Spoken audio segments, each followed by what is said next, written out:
देश विदेश की सच्ची खबर सच के साथ। आप देख रहे हैं national India news. North Bengal के मालदा जिला के गाजोल इलाके में रात के अंधेरे में भीषण आग लग गई। आपको बता दें, आग में जूट गोदाम और मवेशी जलकर राख हो गए। इसी आग के कारण और भी 4 गायों के अलावा 2 मोटर बाइक और विभिन्न निवास पत्र भी जल गए। घटना सोमवार रात करीब 2 बजे की है, जिसके बाद स्थानीय लोगों के प्रयास से 5 पंप मशीनों से आग पर काबू पाया गया, लेकिन फायर ब्रिगेड मौके पर नहीं पहुंची। निवासियों का दावा है कि अगर फायर ब्रिगेड आ जाती तो गृह स्वामी के घर या गोदाम को आग से बड़ा नुकसान होने से बचाया जा सकता था। घर के मालिक का दावा है कि आग से करीब 12 लाख रुपए का नुकसान हुआ।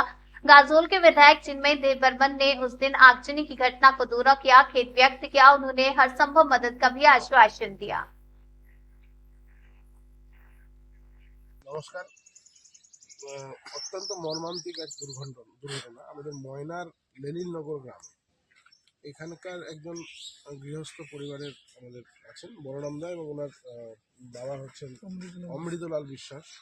ওনাদের বাড়িতে গতকাল রাতে হঠাৎ করে আগুনটা লাগে। এবার আগুন লাগার পরে বাড়ির মানুষ জানতে পারেনি, পাশের প্রতিবেশীরা জানতে পারার পরে যখন আগুন নেভানোর কাজ শুরু হয় ততক্ষণে বাড়ির যে ওনাদের যে এবার একটা গোডাউন এবং পাট এবং সেখানে ভুট্টা, গরু বাছুর সহ গবাদি পশু যেগুলো ছিল, মোটর সাইকেল থেকে শুরু করে যা যা ছিল সেই ইয়েতে সমস্তটাই পুড়ে ভস্মীভূত হয়ে যায়। এই মর্মান্তিক প্রশ্নের জন্যই আজকে এখানে এসেছি।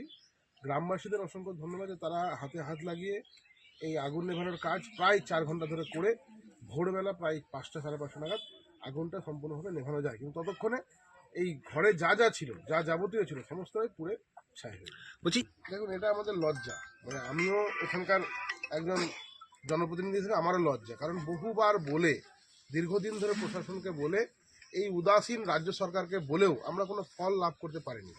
বারবার বিধানসভাতে এই মানে কথা ওঠানোর পরেও শুধুমাত্র এক প্রতিশ্রুতি পেয়েছি যে গাজল প্রায়োরিটিতে আছে। তো এই প্রায়োরিটি শব্দের অর্থ হচ্ছে যে প্রাধান্যতা, কিন্তু এই প্রাধান্যতা দিয়ে এই যে একের পর এক দুর্ঘটনা গাজলের, মানে প্রতি বছরই হয়, ন্যূনতম 2-3টে তো হয়েই থাকে। এবং এই ধরনের এই যে মানে বিষয়গুলো, সেটা আরো একটু সহযোগিতা হতো যদি ফায়ার ব্রিগেড তাড়াতাড়ি আসতো, তাহলে হয়তো এতটা ক্ষতি হতো না। কিন্তু মালদা থেকে আসতে গিয়ে প্রায় 45 মিনিট সময় লাগে।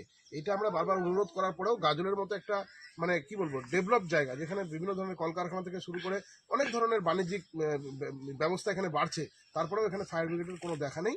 এবং আমরা বারবার এই প্রশাসন বা এই রাজ্য সরকারকে বলার পরে আমরা ফেলিও এখনো পর্যন্ত হয়নি।